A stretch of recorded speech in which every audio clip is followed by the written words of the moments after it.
Hi, it's Mark Coleman from Paul's Photo, the lab at Paul's Photo and the Creative Photo Academy. It's another day to be creative. It's Monday morning, I'm out on my bike ride this morning, and I saw these beautiful flowers.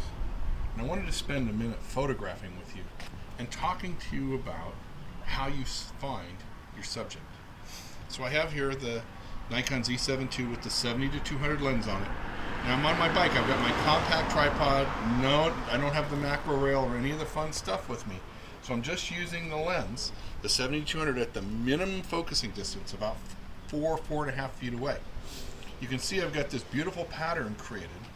One of the reasons why I love photographing with the 70-200 is I can rotate on the collar to change the composition. So look what I've done there, right? So you can change the composition and change the picture, right? So you can move and adjust, right? So what am I looking for? The yellow flower here is bright. It's going to be dominant. And now I'm trying to clean up the edges in the picture, because great composition means your edges are clean. So I'm going to focus right here. See, the focus is green. I'm f16, a 60th of a second with ISO 400. Right there. Now I can move around, continue to rotate, right? Now I've got all this other stuff down here on the edge I don't want. So when I chose these flowers to photograph, I chose them because they have this beautiful color. Look at that patina of color that they have on them. Now I'm going to scoot up a little bit, right? So look what came into play, right? So now I'm going to, if I get rid of the yellow one, and I really can't compositionally, unless, what am I going to do? I'm going to add the extension tubes to the image, right? So I'm going to turn the camera off. I'm going to add the ProMaster extension tubes to my Z7 70-200 kit. And then when I come back on, notice it's going to have a hard time focusing, right? So what I can do is I can get a little closer. Because I have the lens on the lens foot, I can slide in a little bit. Works like a kind of a miniature focusing rail. So now I've changed the composition again. Right, look at that. Just tightened it up. I want to get rid of the yellow flower there, so I don't want that to be so dominant. Right.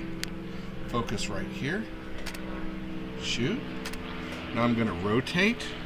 Right. Oh, look at that composition, right? Look at that feeling right there. Right there. Look at that, right? So I've created this beautiful pattern now in the image. Right there. So you notice not with my big tripod, I get a little bit of droop there, but I'm going to focus right here, the closest thing in the image, right? Sorry. Focus right there, f16. I'm even going to go down to f22, right? Focus right there.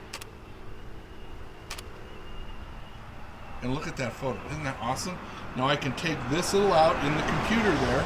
This little doesn't bother me over there. The little yellow, I can darken that with a little dodging.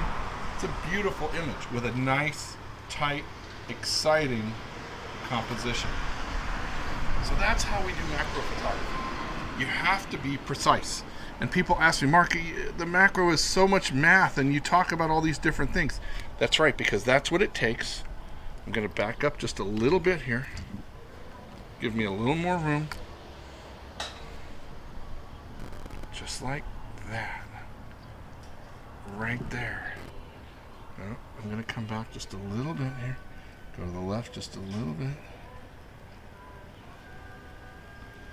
Look at that. All right, see how that tightens right in? I'm going to focus right there. Look at that. Look at that beautiful S curve we created there. Now, having this flower in the corner is not so bothersome because it's bigger. I can focus here instead if I want, but that's going to throw this flower out of focus. I don't want that. I want my focus right here. Right. F22, a 15th of a second, image stabilizer off, aperture priority. You can see I have a minus 1/3 exposure compensation dialed in, and that's a pretty spectacular photo. All done on my bike ride in the morning. Are you guys ready to have some fun? Are you ready to get creative? So come out, have some fun. make some pictures, and share them. Mark Homan from Paul's Photo, the lab at Paul's Photo and the Creative Photo Academy. Have a great day. We'll see you tomorrow.